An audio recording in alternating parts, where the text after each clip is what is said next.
¿Qué tal? ¿Cómo están? Bueno, hoy vamos a ver y más que nada hacer una especie de guía de lectura, ¿sí? No va a ser una clase tan expositiva, sino que vamos a ir siguiendo el texto, porque el texto es, tal vez es muy largo y es un poco árido. Es el capítulo 12 del libro de Procesos Cognitivos de Courtney Smith, ahí lo tenemos, ¿sí? Es un libro contundente. Y el capítulo 12 es el capítulo que está dedicado al lenguaje. La verdad que está muy actualizado, es de todos los manuales que he estado viendo, es por ahí de los más actualizados y tienen, digamos, está muy bien fundamentado todo y reúne de alguna manera todas las concepciones e investigaciones actuales de los investigadores del lenguaje, ¿sí? Si uno se pregunta, bueno, ¿qué está pasando hoy? ¿Cómo se considera hoy, digamos, 2020? ¿Sí? Las cuestiones de adquisición, comprensión y producción del lenguaje. Bueno, este es el capítulo que tenemos que leer, ¿sí? Es una recopilación de los papers y artículos por ahí más relevantes de los últimos años en relación a estas cuestiones que nos convocan hoy, que es el tema del lenguaje. Bien, en primer lugar, no voy a seguir tanto el orden del texto en algunas cuestiones porque vamos a ir facilitando por ahí la comprensión por parte de ustedes. En la página, ya les digo, 517 aparece la cuestión del lenguaje y comunicación animal. Y vamos a empezar por ahí, ¿sí? Por distinguir, porque muchas veces uno escucha, digamos, a nivel coloquial, así de sentido común, dice el lenguaje perruno, el lenguaje gatuno, o mi perro me entiende, o ay, si mi perro hablara, yo sé que mi perro entiende lo que digo.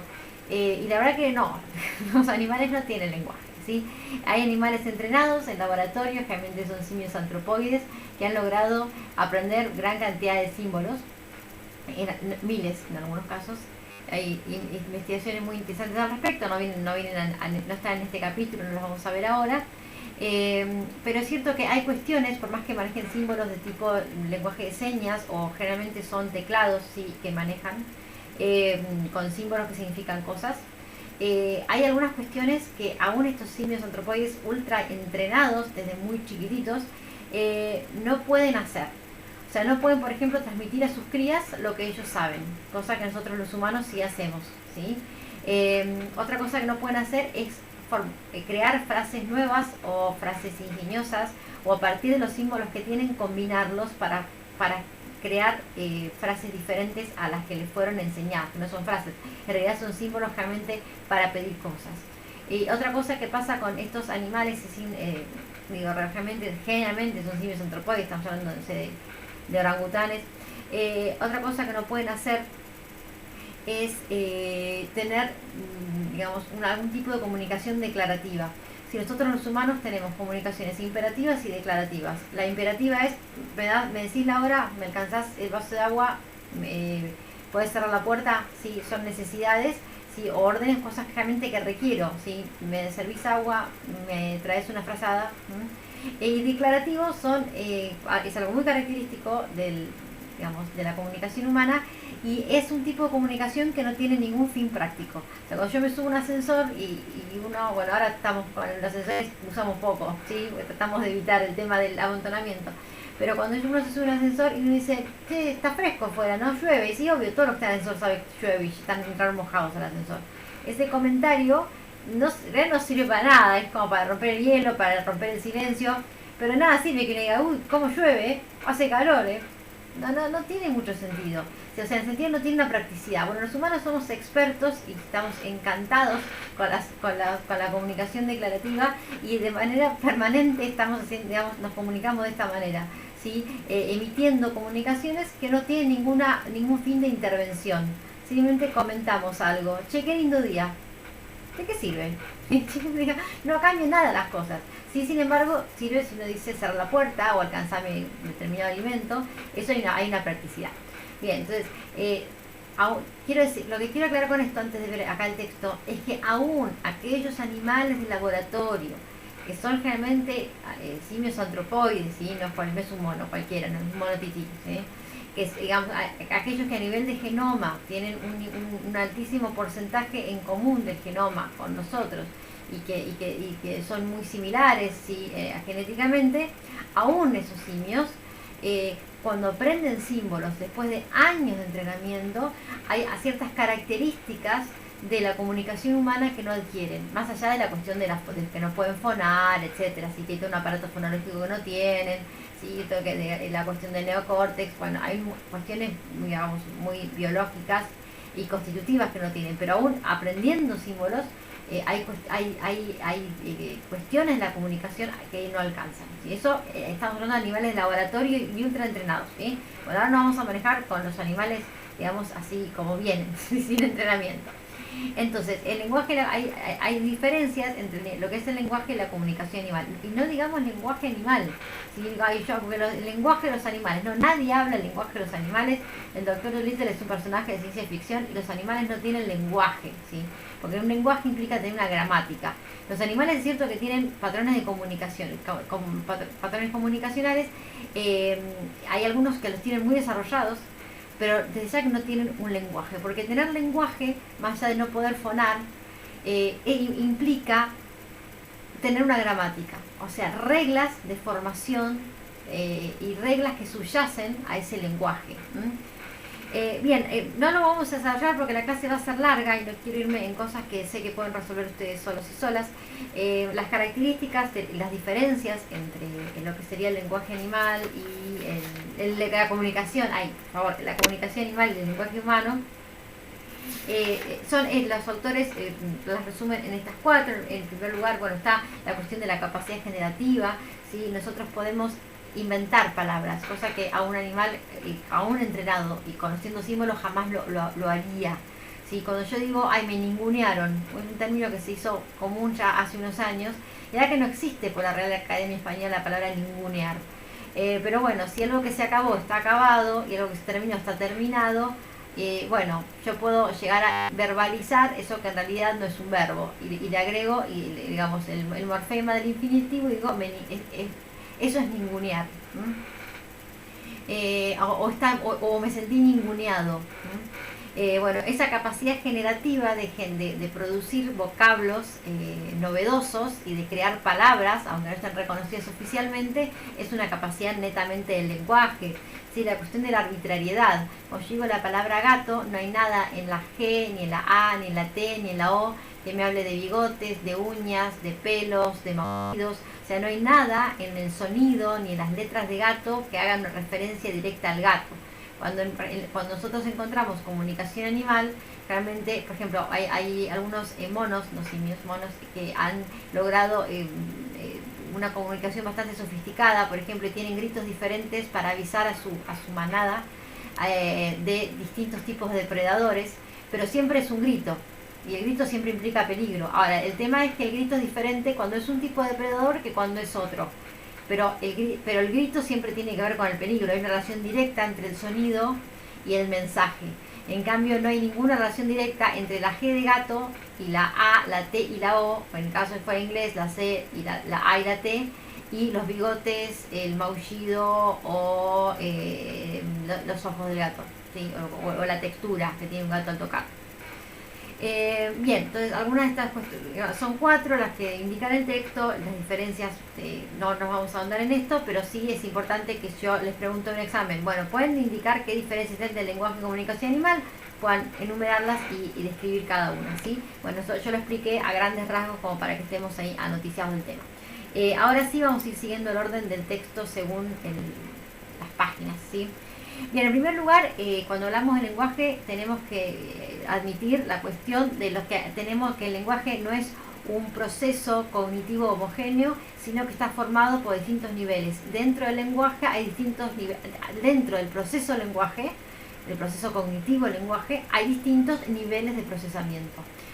Para los que ya han trabajado este tema en otras materias o en clases anteriores, acá está sonando, digamos, la teoría de Foster, ¿sí? de que es este autor fodoriano, de los niveles, que por ahí es el primero que los reconoció. Acá hay sonando muchos autores, ¿sí? En primer lugar, suena Fodor, la idea de que es un procesamiento, pero a su vez esta idea del subprocesamiento, por ahí los autores modularistas o fodorianos que postularon esta idea de los niveles y que no se fue nunca más. Si fíjense que estamos hablando de un texto que es súper actualizado y nos va a hablar de los niveles de representación. Y suena otra vez la palabra representación, que digo, uno no puede estar estudiando una materia de psicología sin tener en claro de qué estamos hablando. Así que los que tengan en este mismo texto, en la página 12, se trabaja toda la cuestión con la idea de representación. Volvamos una y otra vez, todas las veces que sea necesaria, a tener claro que hablamos con representación, cómo es el proceso de codificación de una representación, de evocación de una representación, porque damos por sentado que esta noción la tenemos bien clara, ¿sí? Bien, entonces dijimos que dentro del proceso cognitivo del lenguaje tenemos distintos subprocesos o subniveles de representación. Podríamos decir que dentro de este gran software, sí, que es el lenguaje, tenemos pequeños software, ¿sí? Como que dentro del Microsoft Office tenemos el Excel, tenemos el Word, tenemos el PowerPoint. Bueno, es como que dentro de este gran proceso, este gran paquete que es el lenguaje, tenemos distintos software que operan en diferentes niveles y con diferentes inputs y que son especialistas en procesar diferentes tipos de inputs. En un principio algunos autores hablaban de 3, en la actualidad se está hablando de 4 distintos subprocesos, submódulos o subniveles. En primer lugar está el nivel del directorio, que es el enunciado, que es básicamente lo que significa la frase, ¿sí? La frase que estamos analizando es: el chef quemó los fideos. Ahora, el significado es de la frase, ese va a ser el nivel de directorio, que básicamente resume lo que por ahí hemos dicho, los que han trabajado, los que están cursando por ahí psicología del lenguaje o alguna materia de ese tipo, o los que han por ahí tenido otras lecturas antes. Esta famosa, que yo les digo, cuando le dan unas clases, digo, recuerden esto, y es el quién le hizo qué a quién. Porque los psicólogos evolucionistas, que es toda una línea dentro de psicología muy fuerte en la actualidad, estiman que una de las razones por las que surge el lenguaje y una de las razones por las que sobrevive el Homo sapiens sapiens, a diferencia de los otros homos, es que justamente al desarrollar lenguaje pudo expresar quién le hizo qué a quién. Y esta idea de poder decir, este mató a este, o este le robó determinada cosa a este, permitió, ¿sí?, la supervivencia, ¿sí?, de esa especie. Es como la idea central del lenguaje, es decir, esta idea de acusar, ¿sí? Y si uno lo ve desde el punto de vista creacionista, o sea, Adán, cuando habla Adán es: ella, la mujer que me diste, fue, ¿sí? ¿Quién ella me lo hizo a mí? O sea, es el quién le hizo qué a quién. Si uno ya sea desde el punto de vista de la evolución o desde el punto de vista del creacionismo, parece que el lenguaje siempre aparece para acusar, ¿eh? Bien. Entonces, el primer nivel que reconocemos es el nivel del significado, ¿sí? Donde tenemos que alguien hizo algo. En este caso, el chef le hizo algo a los fideos y los quemó. Después va a aparecer el nivel sintáctico, que es el nivel de las del orden gramatical, ¿sí? Es el nivel de las relaciones, de cómo las palabras se relacionan en una oración. No es lo mismo que el chef queme los fideos que los fideos quemen al chef. Entonces ahí las cosas cambian. O sea que el orden sí altera el resultado, ¿sí? No es como matemática, ¿sí? Acá el orden de las palabras va a alterar el resultado. De hecho, acá está armado tipo árbol, porque algunos estiman que, hay investigadores, que cuando comprendemos, armamos este árbol de representación de estructura, ¿sí?, y que es clave en la oración, ¿sí? Que es una especie de árbol de decisión en la que vamos descartando opciones y vamos armando finalmente el significado de la oración. Es uno de los modelos, ¿sí?, que plantean los investigadores de cómo procesamos la oración. Después está el nivel de la palabra. Podríamos decir el nivel para los que han estudiado Chomsky, el nivel del léxico mental, ¿sí? Es una lista, ¿sí?, que tenemos. El léxico es la lista el léxico mental es la lista que cada uno de nosotros tiene de los vocablos de su propia lengua. Si eventualmente un niño de 10 años no tiene la misma lista de palabras que una persona de 80, o un profesor universitario o un escritor seguramente va a tener una lista mucho más abultada de palabras que tiene en su léxico mental, mucho más rico que tal vez una persona que no se dedique a leer o que no se dedique al estudio. o que haya, o un niño pequeño, ¿sí? Que está aprendiendo el léxico. Entonces es más, y no solamente en cantidad sino en cualidad, no son las mismas palabras.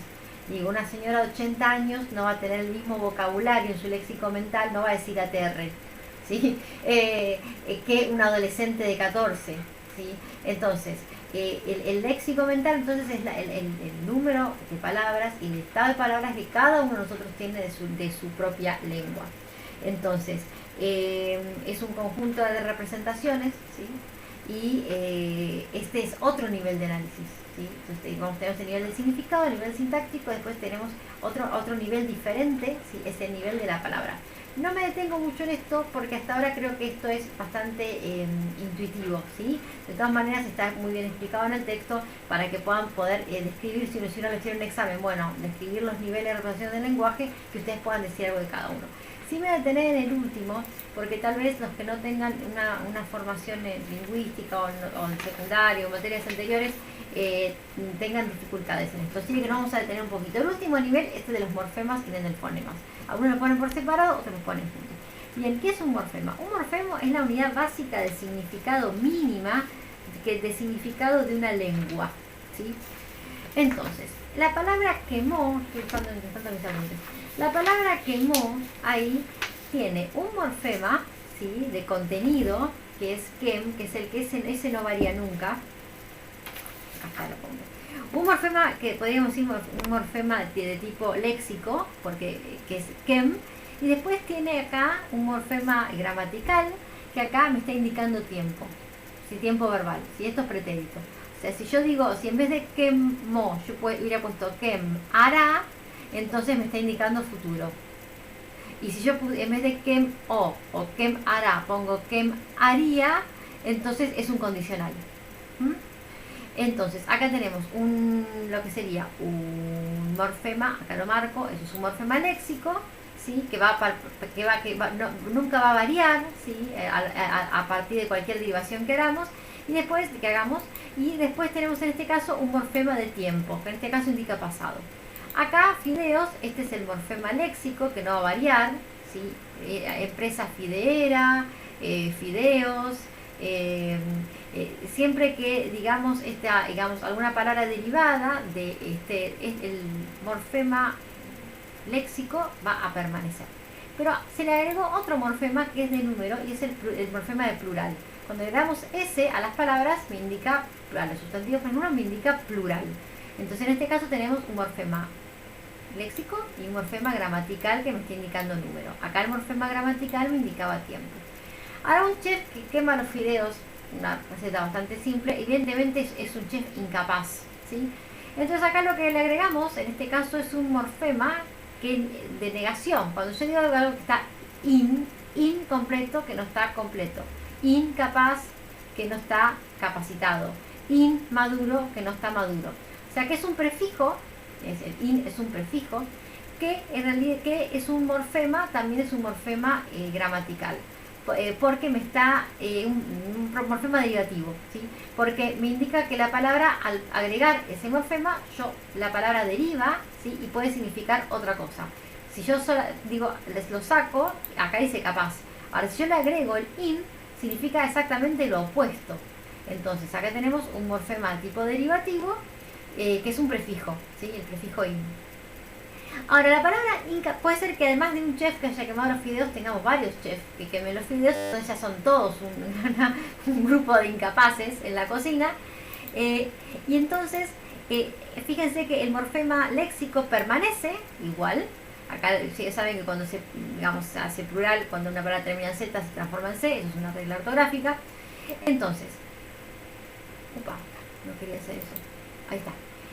Seguimos con el morfema derivativo in, ¿sí? Que me niega la capacidad, pero se agregó el morfema gramatical es de número, ¿sí? Entonces esta palabra tiene tres morfemas, morfema léxico, el gramatical y el gramatical derivativo y después tenemos el morfema gramatical. Acá tenemos, fíjense que otra vez el mismo morfema léxico y acá tenemos un morfema de citará, un morfema de tiempo. Entonces yo quiero que yo estimo que este chef se capacitará el día de mañana y que no va a dejar de quemar los fideos. Fíjense que acá cuando yo digo quemar, tomé el mismo morfema que estaba acá léxico y le agregué el morfema gramatical ar que le agrego a cualquier a cuando yo quiero armar un verbo en infinitivo. Es ar, ir, ¿sí? En este caso es quemar. Entonces acá estaba en pasado y acá está en infinitivo. ¿Qué cambió? El morfema. Bueno, esas pequeñas partecitas mínimas de significado, donde una O significa pasado, donde una S significa plural, donde un IN significa negación, y donde un AR significa un verbo en infinitivo, esa pequeña partecita, a eso llamamos morfema. Es la unidad mínima de significado de una lengua, ¿sí? Es más chiquito que una palabra, pero no es una letra, porque significa cosas. Una R sola no significa nada. En cambio, una O acá significa pasado y una S acá significa plural. Es la unidad mínima de significado, ¿sí? Menos que la palabra, pero tiene significado. A diferencia de las letras, no tienen un significado asignado. Bien, y ahora el mismo nivel, pero es el otro término que tal vez no estamos tan acostumbrados, algunos, es la cuestión de los fonemas, que tanto morfemas y fonemas sería el último nivel. Algunos lo agrupan en un mismo nivel y otros lo ponen en niveles separados. Que es el fonema es la unidad mínima de sonido, ¿sí? Es la unidad mínima de sonido. Cada lengua tiene determinados fonemas. Nosotros compartimos algunos fonemas con el inglés, compartimos algunos fonemas con el italiano, compartimos algunos con el francés, pero cada lengua tiene su propio número de fonemas. Nosotros creo que tenemos 19 consonánticos, 5 creo que son 24 fonemas en el español, si no me fallan las cuentas, y en el inglés son 44, ¿sí? El inglés tiene muchos más fonemas. Ahora fíjense, pero ¿cómo? ¿De qué estamos hablando? Fíjense en el ejemplo de los fonemas en español, de este fonema que es la ¿sí? Bilabial, ¿sí? Sonora, es bilabial y sonora. No importa, fíjense que las letras que corresponden a ese fonema, barco se escribe con B larga, vela con B corta, y wolframio, o si yo quisiera, no sé, Victoria, no sé, quisiera nombrar un apellido, ¿sí? Waffle quiero decir, en muchos casos también es el mismo fonema. Entonces tenemos tres letras diferentes que suenan igual. Barco y vela suenan igual. Barco, vela, fíjense que pongo los labios, es bilabial y sonará. ¿Sí? Barco, vela, y suena, vibra, pero no hay diferencia. Sin embargo, es el mismo sonido para dos consonantes diferentes. Ahora fíjense ahora cuando yo digo el sonido de la palabra rey y corro. Rey, corro. Fíjense cómo suena esto, ¿sí? Rey, si es vibrante. Ahora, si ustedes buscan este fonema en el diccionario fonológico en inglés, no existe una palabra en inglés que tenga este fonema. De hecho, los norteamericanos tienen terribles problemas para poder decir perro o carro, ¿sí? Porque es un fonema que al no adquirir en el periodo ventana, diría Chomsky, digamos, inicial, no lo adquieren ya más. Y siempre se va a notar que es un fonema lo más parecido posible, pero que le vamos a identificar cuando a un norteamericano quiere decir perro, lo identificamos rápidamente que no lo va a decir así, va a decir perro, pero no va a decir nunca perro. También hay fonemas en inglés que nosotros no tenemos, ¿sí? Por ejemplo, en la palabra cat, plaque, esa A de los cat, de plaque, no la tenemos, ¿sí? No hay ningún sonido que se parezca a ese fonema, ¿sí? Entonces, ¿qué quiero decir acá? Hay un diccionario fonológico internacional, que son todos los sonidos, digamos, que pueden tener todas las lenguas. Cada lengua tiene su propio grupo de sonidos, algunos tienen más y otros tienen menos. Pero el fonema es la unidad mínima de sonido que puede tener la unidad mínima de sonido de una lengua. Ahora, lo que yo quería mostrarles con estas plantillas es que no tiene que ver con la letra, porque nosotros para tres letras distintas usamos la misma B, ¿sí? Y sin embargo es distinta la R en coro que la R en rey. Yo no digo igual coro que rey, coro, rey. Suena distinto y la letra es la misma, sin embargo el fonema es diferente, ¿sí? Con estos ejemplos, digo, por ahí es más fácil de entender por ahí la noción de fonema.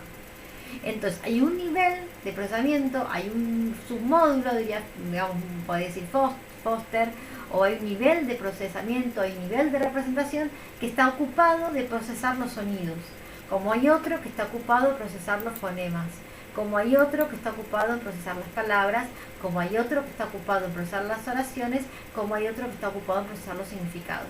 ¿Sí? En este gran proceso cognitivo que es el lenguaje tenemos varios niveles de procesamiento. ¿Sí? Todo esto está mucho mejor explicado en el texto, pero voy marcando un poco las ideas principales de cada sección. Bien, en lo que se refiere, digamos, el lenguaje lo estudiaron clásicamente, es el objeto de estudio de los psicolingüistas, ¿sí? Digamos desde poquito antes de Chomsky, un par de años antes de Chomsky hasta nuestros días, y los psicólogos del lenguaje, ¿sí? Son las dos áreas que en algún momento estaban separadas y ya se están solapando. De hecho, sí, hay un artículo de la catedrática chilena que dice, bueno, que ya de hecho la psicología del lenguaje como un Pac-Man se está comiendo la psicolingüística, y la verdad que todo lo que sale nuevo del lenguaje es de psicólogos cognitivos, psicólogos cognitivos que se dedican al lenguaje y no de psicolingüistas ya, ¿no? De alguna manera como que se está absorbiendo, ¿sí? La psicolingüística por parte de los psicólogos del lenguaje. Pero bueno, más allá de eso, tanto la psicología del lenguaje como la psicolingüística básicamente se ocupa de 3 o 4 cuestiones principales, que son la adquisición. Aquellos que han estado viendo textos de Fodor, de Pinker, de Carl F. Smith, trabajaron eso. Los que no, pero tal vez lo han visto en alguna otra materia de una preparación anterior como psicología del lenguaje, por ahí se ha visto también. Digo porque si hay gente que viene del área de psicopedagogía por ahí, o del profesorado de psicología, por ahí ya vio algo de este tema, y la gente que viene en secundario por ahí no. Entonces, como el público es heterogéneo, por eso menciono así. Entonces, básicamente los estudios del lenguaje se tratan de conocer cómo adquirimos lenguaje, ¿sí? Estos los que han leído a Carl F. Smith, a Fodor, a Chomsky, por ahí lo tienen más claro. Cómo comprendemos lenguaje, cómo producimos lenguaje, y algunos llegan a agregar la neuropsicología del lenguaje. ¿Sí? Lo que pasa es que la neuropsicología yo lo veo como transversal, atraviesa esos tres puntos. Entonces, en este capítulo de este texto lo que vamos a ver básicamente son cuestiones acerca de la comprensión y la producción. ¿Sí? Entonces, de las áreas del lenguaje que se estudian, realmente son 3: adquisición, comprensión y producción. Vamos a ver comprensión y producción. En primer lugar, comenzamos con comprensión. Bien.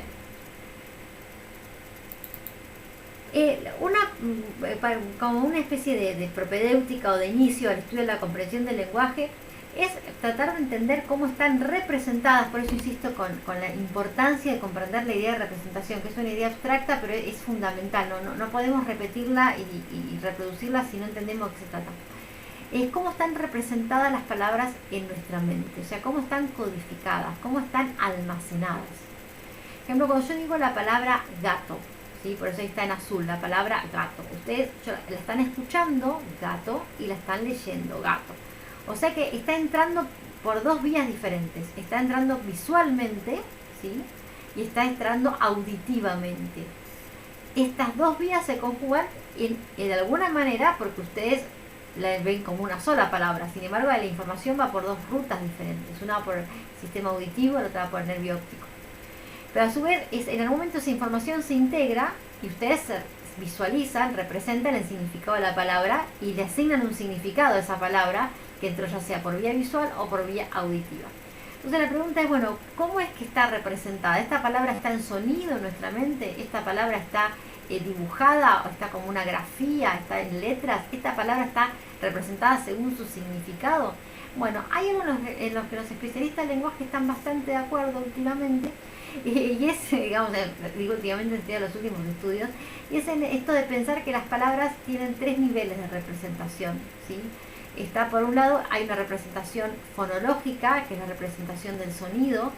Hay una representación ortográfica, que es la representación de cómo se escribe esa palabra, y está la representación del significado. A usted me dice, bueno, pero gato puede significar un felino, como está ahí, o puede significar otras cosas. Gato se le dice también, algunos mecánicos le dicen al cricket del auto. Gato puede llegar a ser, a veces se le dice a determinadas chicas que hacen, digamos, determinadas actividades, ¿sí? O que se manejan de determinada manera, también se le dice gato, esa gatea. y eso no tiene nada que ver ni con un cricket ni con un felino. Y también los varones a veces cuando se saludan o a determinadas personas dicen, ah, ¿qué haces, gato? Y no tiene nada que ver ni con la chica, ni con el felino, ni con el cricket. Entonces esta cantidad, este universo semántico que puede encerrar un único vocablo, estaría representado, digamos, estos significados todos juntos en nivel significado. O sea, cuando ustedes leen la palabra gato, está almacenado junto con todos sus significados. Y va a activarse y finalmente el proceso que es tácito, y que digamos podríamos decir que es inconsciente, pero en el sentido de que es procedimental, o sea, nosotros no somos conscientes de cómo hacemos eso, elegimos uno, pero podríamos haber elegido otro. Eso un poquito ahora vamos a charlar en un ratito de eso. Entonces, ¿cómo estarían representadas las palabras? Bueno, la mayoría de los investigadores hoy están de acuerdo, están representadas con este modelo triangular. De la palabra tenemos el sonido, la ortografía y el significado, ¿sí? Y está representada 3 veces, ¿sí? Los que han estudiado Carl Smith en algún otro momento, esta idea de que las representaciones se representan una y otra vez, bueno, tenemos 3 tipos de representaciones diferentes para una misma palabra, ¿sí? Bien. Un problema importante, recuerden que estamos viendo el tema de la comprensión. Sí, un problema que encierra la cuestión de la comprensión es el terrible nivel de ambigüedad que encierra el lenguaje en todos sus niveles. Las lenguas, digamos, las lenguas son ambiguas, el lenguaje es ambiguo, ¿sí? Entonces, y el problema es cómo resolvemos esa ambigüedad. Si el lenguaje es un gran procesador o es un proceso cognitivo de tipo computacional y está conformado por distintos niveles de cómputo, distintos niveles de representación, que podríamos decir que actúa cada uno como un submódulo, si aquellos que han visto Fodor, entonces, ¿cómo soluciona la ambigüedad? O sea, computacionalmente la ambigüedad es inadmisible. Digo, yo cuando aprieto un input, estoy en una plantilla Word y aprieto la letra R, no me va para nada que la computadora diga, ay, bueno, cuando apriete digamos el input R, ingrese input R, yo a veces voy a poner una T, a veces una R, a veces una M, según me parezca. O sea, computacionalmente la ambigüedad no existe. Si, digamos, los que tengan mínimas nociones de programación saben que es inadmisible la ambigüedad en el mundo computacional. Entonces si nuestra mente funciona computacionalmente y el lenguaje es un sistema de cómputo que recibe inputs, procesa y finalmente genera outputs, ¿cómo resuelve la cuestión de la ambigüedad? En un contexto muy complejo, por ejemplo, que es el lenguaje hablado.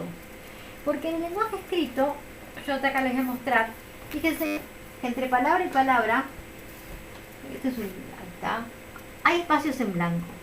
Entonces eso es mucho más fácil, porque yo sé exactamente la palabra donde empieza y donde termina y sé que eso es lo que yo tengo que procesar y, por ejemplo, entender el significado. Ahora acá en lo que yo estoy escribiendo hay entre espacios y blanco, hay pequeños espacios en blanco que ustedes los ayuda a cortar las palabras y entender que ahí hay 3 palabras diferentes. Ahora, cuando uno hace estudio del lenguaje en tareas experimentales, esto es un espectrograma, es el resultado de un espectrograma y de un oscilograma, pero bueno, vamos a ver el del espectrograma, que es el que identifica las ondas de sonido de la frase, pero en este caso sería me gustaría mucho viajar a Alemania. Fíjense que hay algún tipo mínimo de corte, no hay un corte total entre el me y el gus y entre el mu y el cho.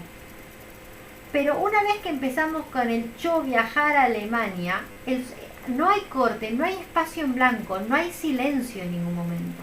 O sea que yo como receptora, si alguien me dice, me gustaría mucho viajar a Alemania, mucho viajar a Alemania lo entiendo como algo entero. Y mi mente que tiene que partir y decir dónde empieza una palabra y dónde termina. Que es el gran problema cuando estudiamos una lengua. Fíjense, cuando estudiamos una segunda lengua, una lengua extranjera, leer no es tan complicado, pero es muy complicado la comprensión y mucho más entender canciones. ¿Por qué? Porque ahí sí que no hay silencios. Entonces es nuestra mente, digamos, es el proceso el que tiene que ocuparse de decir dónde empieza y dónde termina. O sea, la información perceptiva, el proceso de abajo hacia arriba del que tanto hemos hablado, no alcanza. Necesitamos información de arriba hacia abajo, o sea, el conocimiento de esas palabras para poder hacer ese corte. Y en ese chorro, podríamos decir, con el lenguaje coloquial, o en esa continuidad sonora de me gustaría mucho, como dice, me gustaría mucho viajar a Alemania, yo tengo que conocer la palabra viajar, la palabra, digamos, mucho, viajar a Alemania, conocer esas 4 palabras para poder cortarlas y decir, acá empieza una y termina en otro. Y no existe una palabra yo viajo. Yo corté la O corté y en la B corta empecé otra.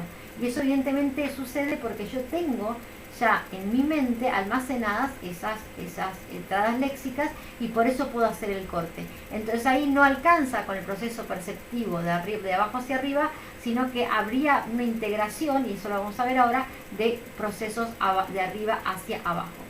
Otro problema que tenemos en la comprensión del lenguaje, y especialmente cuando hablamos del lenguaje, así cuando uno lo escucha, el lenguaje hablado, es el tema de la coarticulación. Yo voy a hacer un ejercicio, quiero buscar exactamente el que está acá. Pues yo estoy en la página 525, quería buscar la página porque los que van siguiendo el texto. Estoy en la página 525. Entonces, cuando yo digo la palabra, traten de hacer ejercicio conmigo y digan la palabra llave. Y ahora no digan la palabra y solamente la letra doble L. ¿Sí? El sonido de la sh. Pero piensen en que van a decir llave. Piensen en llave, pero quédense ahí. Y piensen en llave. Digan llave con la mente. Miren cómo se abre la boca. Y ahora vamos a decir la palabra yugo. Y vamos a decir solamente la letra inicial, lo mismo, que es el mismo fonema, es el mismo fonema, pero pensemos en la palabra yugo, pero decimos, solamente nos quedamos con la primera letra, que es el mismo fonema de llave. ¿Sí? Son distintas letras, pero tienen el mismo fonema.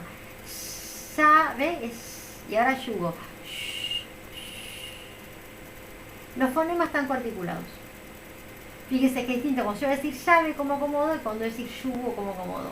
Si no dije la A ni la U, pero ya el fonema se prepara para la vocal que viene. Entonces significa que los fonemas están coarticulados. No es que el nivel que procesa los fonemas los tiene todos ordenaditos, los tiene también mezclados. Así como están las palabras, no tienen espacios en blanco de silencio, los fonemas tampoco tienen espacios y se acorticulan, digamos que se entretejen. Entonces el fonema, yo ya me preparo distinto para decir llaves que para decir yugo. Ya el fonema lo coarticulé con la vocal que sigue. Entonces eso hace mucho más complicado la comprensión, ¿sí? Y el procesamiento computacional de los fonemas. Y otra cuestión es que los fonemas se pierden. Vieron que hay personas que uno no entiende tanto. Hay personas que articulan mejor y otras personas que decimos, ay, no se le entiende cuando habla. El profesor no se le entiende, habla entre dientes. O habla muy bajito. O habla entre dientes. O no articula. O estamos con un celular con mal sonido. O estamos hablando en la calle y hay mucho ruido en los autos. Los fonemas, cuando uno escucha, cuando está en una interlocución con el lenguaje hablado, gran parte de los fonemas que estoy oyendo se me pierden, porque el otro los dijo mal, porque coarticuló, porque justo se tragó, porque se atragantó, porque tragó saliva, porque pasó una moto, porque se cortó el celular. Entonces, si uno realmente hiciera un estudio de cuáles son los fonemas que nos llegan, de las palabras, los fonemas, a nosotros nos llegan fonemas entrecortados. Entonces, ¿cómo puede ser que llegándonos fonemas entrecortados, coarticulados y sin silencios, nosotros podamos procesar esas palabras y darles, procesar esos fonemas, asignarles, ¿sí? una unidad coherente, y esa unidad que conforma una palabra, y esa palabra es parte de un todo mayor. Y entonces, a partir de todas estas preguntas, los autores de este artículo, que es un artículo dentro de una compilación, de una edición, van a mencionar algunas de las cuestiones que se han estado investigando con respecto a este tema. En primer lugar, el fenómeno de restauración del fonema. Se hizo un experimento donde a los sujetos experimentales se le ponían audífonos, se le ponían auriculares y escuchaban frases. Cuando hay un asterisco, en cada asterisco el sonido se cortaba por una interferencia o por una tos. Es como que escuchaban balón entrar en la portería, balón fuera del zapato, ¿sí? Ese primer fonema, por una tos o por una interferencia, se cortaba y ese fonema lo hacían perder en la locución. Entonces le pidieron a las personas que reprodujeran lo que habían escuchado. En todos los casos, quienes escucharon la primera frase dijeron un balón entrar en la portería. Los que escucharon la segunda frase dijeron vieron un talón fuera del zapato. Y en todos los casos, la mayoría, los sujetos que escucharon la tercera frase dijeron vieron un salón completamente lleno de gente. Fíjese que en los tres casos faltaba el mismo fonema, o sea, faltaba un fonema, y lo que seguía posteriormente eran los mismos fonemas. Ahora, ¿por qué en un caso se restauró con la B de balón, en otro caso con la T de talón y en otro caso con la S de salón? Y ahí, digamos, este experimento lo que prueba es la importancia y el papel que juegan los procesos de arriba abajo y más allá de los procesos de abajo arriba, ¿sí? Que yo escucho, es un proceso perceptual que va a la mente, de abajo arriba, pero como acá para poder desambiguar y restaurar el fonema hubo que integrarse con procesos de arriba abajo. Entonces, evidentemente, a nivel contextual era muy poco probable que un salón entre a una portería, ¿sí? O era muy poco probable que un salón estuviera fuera de un zapato. Entonces, en el contexto de un zapato es más probable, estadísticamente es más probable que un talón esté fuera de un zapato que un balón esté fuera de un zapato, y mucho menos que un salón esté fuera de un zapato. Entonces acá, a nivel de probabilidad, lo que se computó es la opción más probable. Ahora, podría ser que no. Podría ser que hubiera un balón fuera de un zapato, porque fuera un juego de invocar pelotitas adentro de un zapato. Podría ser. Ahora, podría ser también que un talón entrara en la portería, si esto fuera un cuento infantil, y el gigante con pies descalzos entró al edificio y metió su pie en la portería. Pero es menos probable, esas frases en nuestra lengua, es menos probable que un talón entre una portería, puede ser un 0,001 de posibilidades que sea un cuento infantil, pero es mucho más probable que un balón, que una pelota entre en una portería en una escuela, por ejemplo. Entonces, evidentemente hay una desambiguación que se maneja por probabilidad estadística en este nivel de restauración del fonema. Y vamos a ver que esta desambiguación por probabilidad estadística desambigua en muchos de los niveles. Acá lo que se ve entonces es la importancia del contexto. Y cuando hablamos del contexto significa que la información de arriba hacia abajo también opera en el procesamiento de estos inputs perceptivos, porque son inputs perceptivos, estamos hablando de fonemas.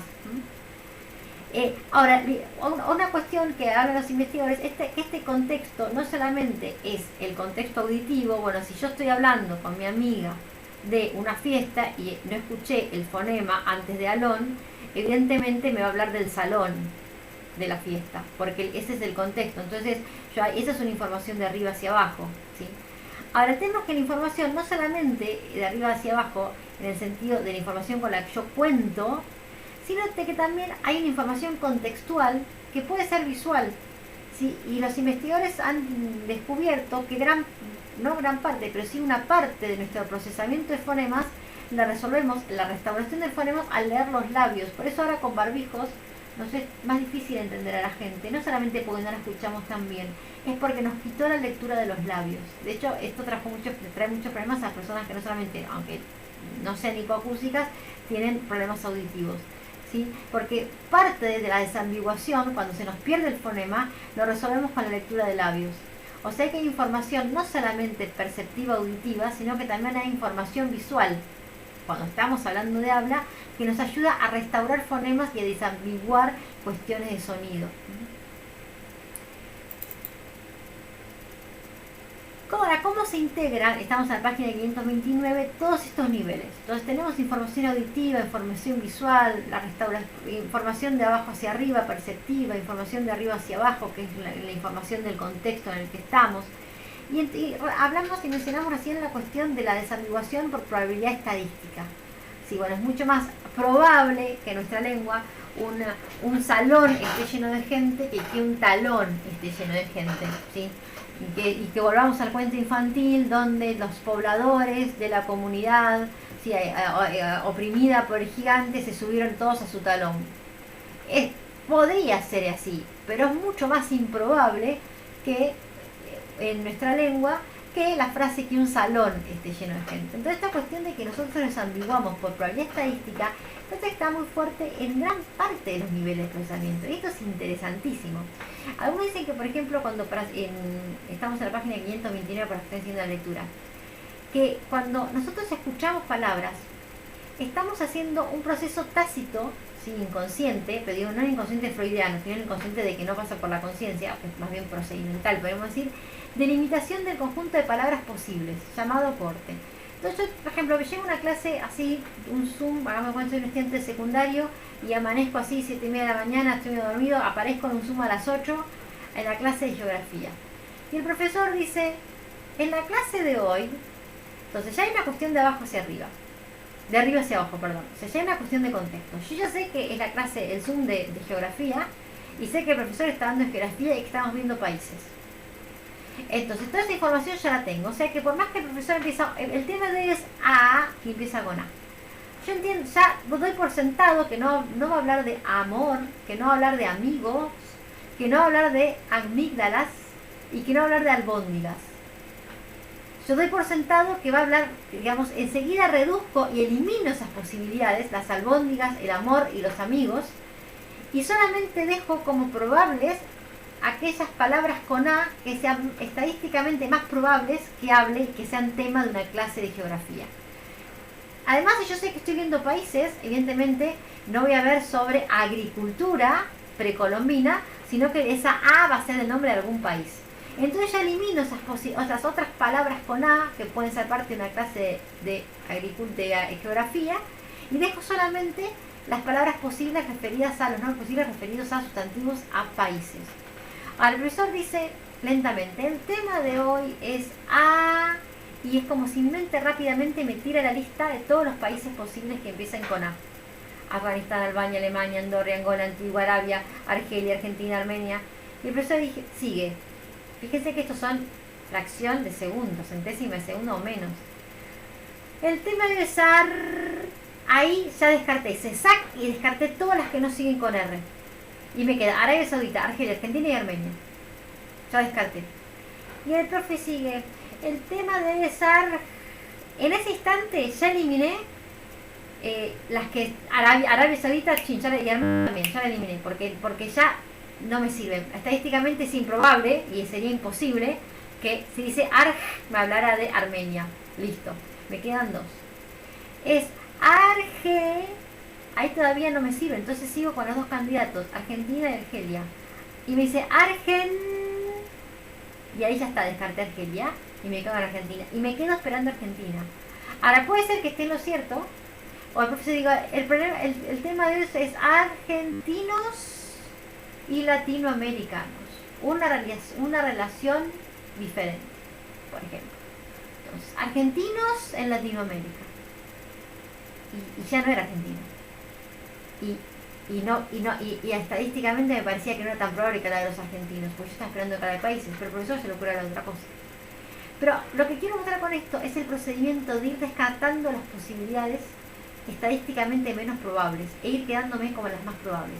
Parece ser que esto lo hacemos con los fonemas y también lo hacemos con las palabras y lo hacemos con las oraciones, ¿sí? De que vamos, a medida que vamos escuchando, vamos empezando a descartar las posibilidades de esa amplia gama de posibilidades que llamamos corte. Bien, entonces hasta acá, digamos, estamos trabajando el tema de la ambigüedad en distintos niveles, tanto a nivel del fonema como a nivel de la palabra, y cómo resolvemos la ambigüedad.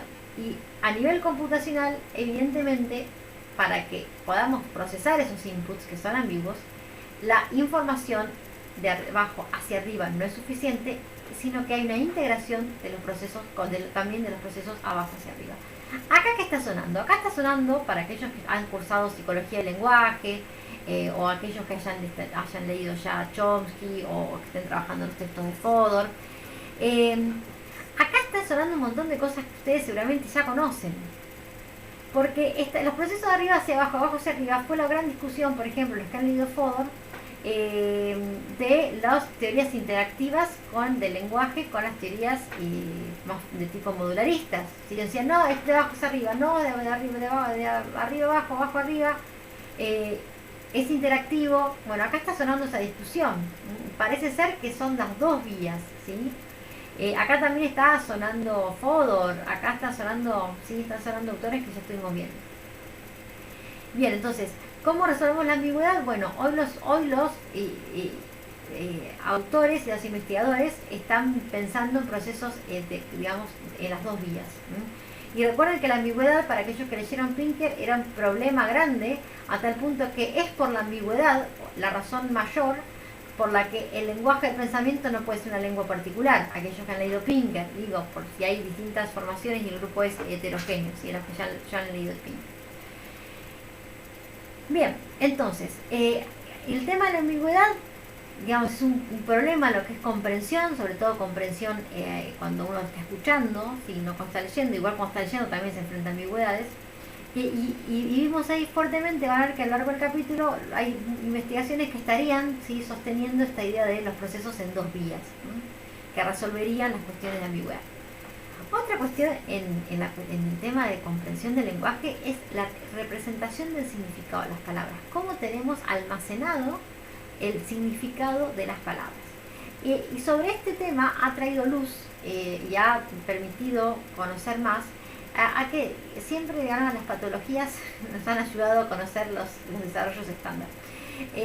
Personas que han tenido accidentes cerebrovasculares o traumatismos encefalocraneales, que han tenido lesiones, ¿sí?, cerebrales, y que han presentado déficit, diría un profesor mío que lo decía en latín, muy específicos con respecto al significado de las palabras. Por ejemplo, en el experimento ustedes lo tienen, voy siguiendo el texto, me quiero apurar porque ya vamos 50 minutos de clase y todavía falta un rato, no quiero que se haga tan largo.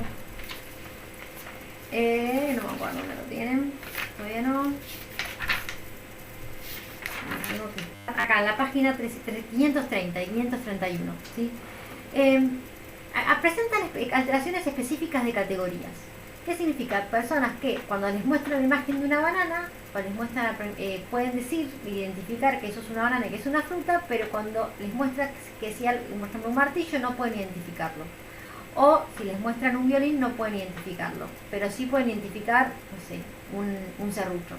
Entonces, ¿cómo puede ser que se pierda el significado de algunas palabras y no el significado de otras? O sea, hay alteraciones de significado, pero y no es aleatorio, son de categorías. O sea, hay personas que tienen dificultad para reconocer el significado de las frutas, dificultad para reconocer el significado de los animales. Se les muestra una cebra y no entienden lo que es, ¿sí? Pero se les muestra un martillo y sí. Entonces, y hay irregularidades. Entonces hay personas que pueden, con alteraciones específicas del significado de herramientas, y otras personas que tienen alterado el significado de animales. Entonces los científicos trataron de encontrar una explicación a esto. ¿Cómo puede ser si estuvieran todos en la misma área cerebral? ¿Cómo puede ser? Y encima por categorías. O sea, no es que si, bueno, no se va por orden alfabético, no, por categoría. Entonces lo que llegan a la conclusión los investigadores es que los pacientes que tenían, por ejemplo, dificultad en procesar los significados de la diferenciación de animales, tenían su lesión cerebral más ligada y más cercana a áreas visuales. Y aquellos pacientes que tenían más alterado el reconocimiento del significado, por ejemplo, de las herramientas, tenían alteraciones ligadas a más ligadas a áreas motoras. Entonces esto nos indicaría que el significado está distribuido en la mente, que no está todo en un solo lugar, y que es en función del significado digamos, cómo lo categorizamos. ¿Cómo distinguimos los legos, o sea, los que no somos especialistas, los animales? Por ejemplo, ¿cómo distinguimos un caballo de una cebra? Bueno, la cebra tiene rayas y el caballo no. ¿Cómo distinguimos un leopardo de un tigre de una pantera? La pantera es negra lisa, el leopardo tiene manchitas y el tigre tiene rayas. Evidentemente, para nosotros que no somos ni biólogos ni zoólogos, digamos, lo que nos ayuda a diferenciar animales son sus características externas visuales, ¿sí? Digamos, las rayas, las manchas, los colores. Ahora, en el caso de los instrumentos, en el caso de las herramientas, los colores no son importantes, porque un martillo amarillo de un martillo azul, de un martillo con puntitos y lunares, no es diferente a un martillo negro de cómo funciona. Lo importante es que tenga un mango y que tenga una masa de hierro pesada en un extremo para poder clavar algo, o para poder martillarlo. Acá lo importante es que conserve su función, ¿sí? Y que me permita hacer ese movimiento. Si la pinza está recubierta en goma, o si la pinza es de hierro, o si está oxidada, o si es grande o si es chica, no me diferencia, digamos, al momento de usarla yo igual voy a tener que abrir, ¿sí? Abrirla y hacer el movimiento de prensar para que esa pinza cumpla su función de apretar o de agarrar algo. El movimiento va a ser el mismo que voy a hacer yo, más allá de cómo sea la pinza, sus características visuales. Entonces parece ser que aquellos significados que están ligados a funciones y a movimientos los almacenamos ligados a esas áreas. Aquellos significados que están ligados a cuestiones visuales, no sé, el leopardo y el tigre, los almacenamos en áreas visuales. Hago un paso muy interesante en los instrumentos. Entonces, había las personas que tenían dificultades con el reconocimiento de animales, también muchas veces presentaban dificultades con el reconocimiento de instrumentos. Entonces se les mostraba una guitarra, un violín y una viola y un ukelele, y no podían distinguirlos o diferenciarlos o entender el significado. Ahora, cuando esto se le mostraba a los músicos por ahí no podían distinguir los animales, o sea, tenían afectadas las áreas más visuales, podríamos decir, los significados vinculados a áreas visuales, pero sí distinguían muy bien los instrumentos. ¿Y por qué? Porque ahí está la diferencia entre el ego y el experto, porque para el músico la diferencia entre un cello y un violín no es visual. Para nosotros, para los que no somos músicos, es visual. El cello es grande, el violín es chiquito, la viola es un poquito más grande que el violín. Ahora, para un músico, la diferencia entre un violín es la ejecución y la posición física. Un violín se toca así, ¿sí? Un violín, y un cello se toca sentado con el cello entre las piernas, ¿sí? E inclinado hacia el violín. Entonces, para el músico, inclinado hacia el cello, perdón, para el músico, la diferenciación de instrumentos está ligada a cuestiones motoras y físicas y kinésicas y no a cuestiones visuales. Entonces el músico almacenó ahí, en las áreas motoras, los instrumentos, cuando los legos, pues los almacenamos en cuestiones visuales, ¿sí? Entonces esto es muy interesante de ver cómo de alguna manera el significado está distribuido y ligado a las características de los significados, y dónde es que eso está almacenado y codificado, ¿sí? Muy interesante, lean este experimento con detenimiento porque es muy muy interesante. Bien, lo que nos está dando mucha información de cómo tenemos representados los significados. Y por último, la cuestión de comprensión, las cuestiones de comprensión. Hasta ahora estamos hablando de fonemas, estamos hablando de palabras y nos olvidamos de las oraciones, que es el otro nivel representacional que hasta ahora no hemos trabajado. Entonces, igual que las oraciones también presentan ambigüedad estructural. Aquellos que por ahí han estado en una clase de Chomsky, cuando vimos las frases ambiguas, por ejemplo, la matanza de los leones fue terrible. Entonces, ahí, ¿qué imagen se nos representa a nivel así de imaginación? Puede ser que los leones hayan matado a mucha gente, como puede ser que los cazadores hayan matado cruelmente a los leones. Entonces, la matanza de los leones fue terrible es una frase ambigua, ¿sí? Entonces, las oraciones tienen una ambigüedad estructural, no siempre, pero en muchos casos, ¿sí? Entonces, la pregunta es cómo resolvemos esa ambigüedad. Y pareciera ser que, así como en este caso, nosotros vamos desambiguando a medida que descartamos estadísticamente la probabilidad menor. Entonces, si yo digo que es una clase de geografía y el profesor dijo el tema de hoy es no hablar de albóndigas ni de amigos, porque generalmente hablar de algo ligado a la geografía, entonces ahí empecé a desambiguar, y a medida que se van acotando las posibilidades, yo voy desambiguando, ¿sí? Y voy también descartando. Pareciera ser que no es muy distinto a cómo entendemos las oraciones. Parece que a medida que el hablante la va enunciando, nosotros tenemos una especie de abanico con todas las posibilidades posibles de cómo, posibles para nosotros, puede continuar esa oración, y empezamos a descartar las posibilidades a medida que esta oración se va disminuyendo su nivel de ambigüedad y se va acotando, ¿sí? Y va yendo a una dirección. Que es un poco digamos, esta característica de la forma en cómo desambiguamos una oración, de los chistes. En inglés se dice las frases de jardín en la traducción, que lo que indica es que nosotros vamos comprendiendo la oración en una inmediatez. A medida que la oración la vamos escuchando, ya la vamos comprendiendo en un abanico de posibilidades, como una especie de árbol de decisión, y vamos descartando, ¿sí? A medida que la oración va avanzando hasta su final, hasta el punto, las posibilidades, las posibilidades, ¿sí? Abiertas que nos va dejando. A medida que la oración avanza, vamos cerrando las posibilidades. Así como aparece acá con el caso de la palabra, así en el caso de la oración. De hecho, hay ahí un chiste, estamos, ¿en qué página estamos? Yo les estoy diciendo las páginas para... está en la página 535, ahí tiene un ejemplo de Groucho Marx y este humorista americano, un chiste muy conocido, dice: una mañana disparé a un elefante en pijama. Ignoro cómo pudo haberse puesto mi pijama. Entonces, ese chiste, esa salida, ¿sí? Como le dicen los americanos, tiene un nombre eso cuando alguien remata un chiste. Ya me va a venir.